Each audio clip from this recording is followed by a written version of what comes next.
le gouvernement indonésien annonce un plan pour quasi tripler la taille de l'industrie nationale de l'huile de palme de 7 millions à 20 millions d'hectares.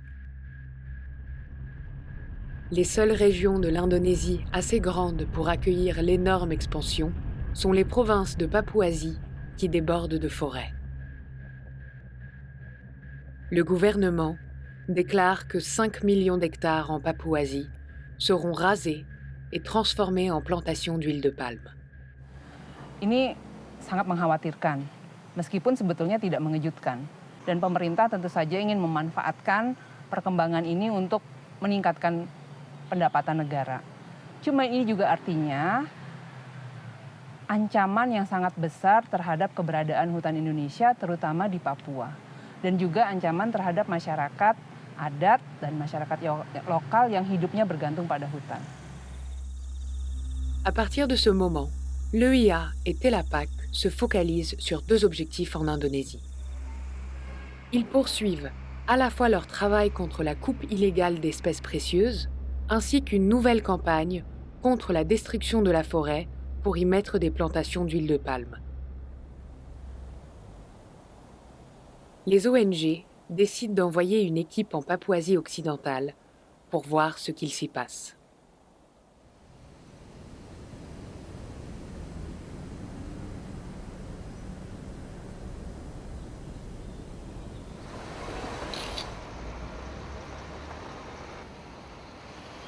Dengan tingkat kesuburan tanah yang begitu baik di Papua, kami yakin dalam beberapa tahun mendatang, Papua akan menjadi salah satu pusat pengembangan sawit terbesar dan terbaik di dunia.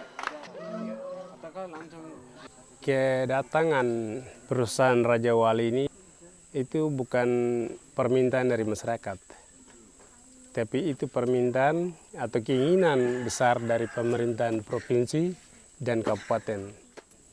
Nah, kami sudah menolak 3 kali. Ternyata keempat ini karena didesak terus oleh pemerintah kabupaten dan itu disetujui oleh Pak Menteri Kehutanan, maka itu sudah punya SK.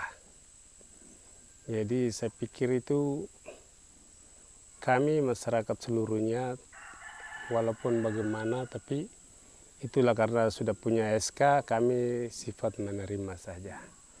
So land rights in Indonesia are very often contentious. There are indigenous customary land rights, which are long-standing rights of local indigenous people. And then there are the rights that the state establishes for itself through the law. And there is always a contention and confusion in navigating those two systems of rights. Depuis la décentralisation du pays, en 2000, les gouvernements régionaux sont plus ou moins responsables de la surveillance des forêts et des permis qu'elles délivrent.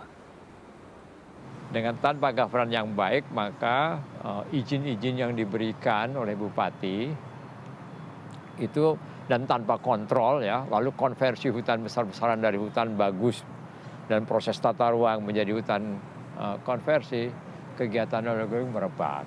Palm oil plantation licenses are normally issued by local governments after a company has approached them seeking land and seeking to invest. Very often there is little consultation with local people. The decision has been made at that provincial or regional level.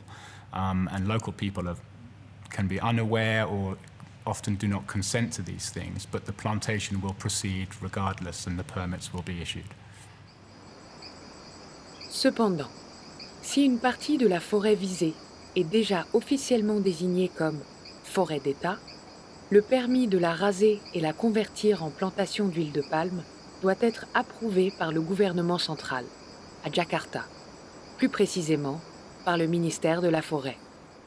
It's the one point where they could intervene and prevent it happening, but that rarely happens. And normally permits are issued and the land is cleared and the forest is destroyed.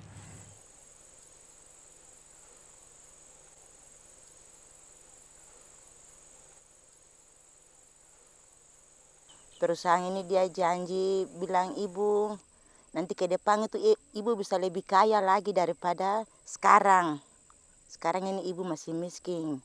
Nanti ke depan nanti ibu bisa kaya lebih. Nanti ibu mau minta apa? Minta mobil. Nanti perusahaan bisa kasih. Nanti ibu punya rumah tuh bisa mewah. Nanti tidak seperti macam begini lagi. Terpaksa suami saya ikut tanda tangan dalam surat perusahaan itu, tanda tangan untuk serahkan kelapa sawit. Saya punya nyong yang kecil juga, dia juga ikut tanda tangan dari perusahaan. Dia ikut tanda tangan, dia umur sejak 4 tahun.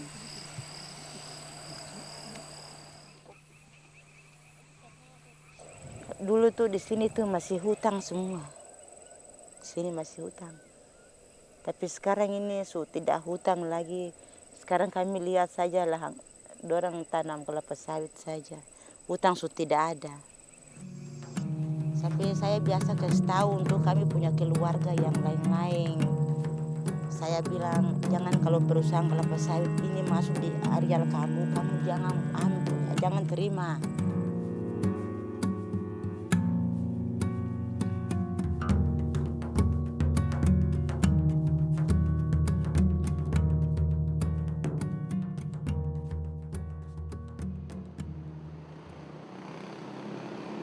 Après 6 ans de discussion pour définir la légalité du bois, un accord est finalement trouvé entre la société civile indonésienne, l'industrie du bois et le gouvernement.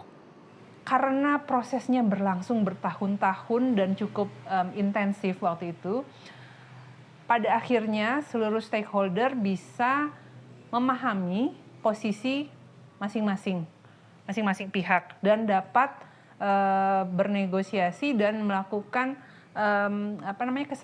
kesepakatan. Le gouvernement indonésien vote comme loi le système de vérification de la légalité du bois, bientôt appelé SVLK.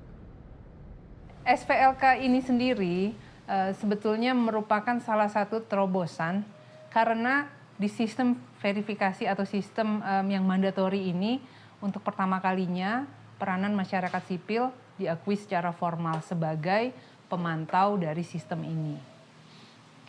Ini merupakan salah satu keberhasilan dari advokasi masyarakat sipil Indonesia sehingga proses check and balances di dalam sistem ini bisa dijaga. Un outil récent du gouvernement, l'acte d'information publique, devient à la fois le noyau et le mécanisme de transparence au sein du SVLK. Dan para pemantau di Indonesia menggunakan Undang-Undang KIP dan prinsip transparansi di dalam SVLK dan juga VPA ini untuk melakukan pemantauan terhadap pelaksanaan SVLK yang hasilnya digunakan juga untuk melakukan keluhan atau pengaduan baik kepada lembaga sertifikasi maupun kepada pemerintah sendiri. Hasilnya bisa dilihat bahwa ada beberapa sertifikat yang dibekukan, sertifikat yang dicabut, atau bahkan beberapa operasi penegakan hukum yang di-trigger atau dipicu oleh laporan pemantau yang menggunakan informasi berdasarkan Undang-Undang KIP dan peraturan SVLK terkait dengan keterbukaan informasi publik ini.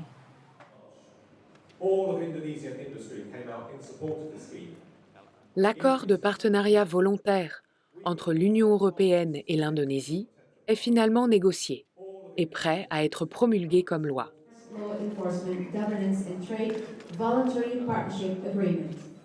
Cela signifie que l'Indonésie va être éligible pour utiliser le système de licence FLEGT de l'Union européenne quand celui-ci sera en ligne.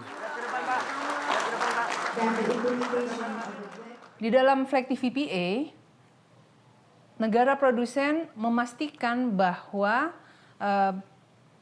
ia hanya mengirim kayu-kayu legal ke pasar Uni Eropa.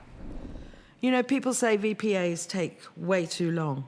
When you actually look at what is being achieved here, you're looking at reforming entire systems, building new institutions. You're actually giving time for people to put their ideas and suggestions forward. You're talking about having meetings with governments and civil society, trade. You're talking about bringing people together so that they can come up with these solutions and own it. And so, yeah, it will take a long time, but it's an extremely positive process. Afin de traiter tout le monde de façon équitable, le gouvernement indonésien et la société civile demandent à l'Union européenne d'introduire sa propre législation interdisant l'import de bois illégalement coupé ou de ses produits, et ce, depuis n'importe où dans le monde. De retour en Indonésie, le président annonce un moratoire temporaire sur la coupe de la forêt vierge et le défrichement des tourbières. Le moratoire couvre une surface de 64 millions d'hectares. Instruksi Presiden mengenai moratorium pemberian izin di kawasan hutan primer dan lahan gambut ini merupakan satu langkah yang patut diapresiasi. Meskipun sebetulnya akan lebih baik lagi jika perlindungan ini diberikan kepada seluruh hutan alam.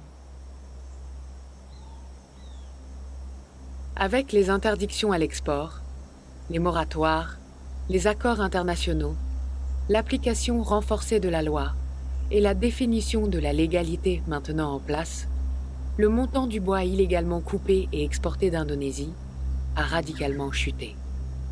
Cependant, les menaces qui pèsent sur les forêts du pays continuent d'augmenter.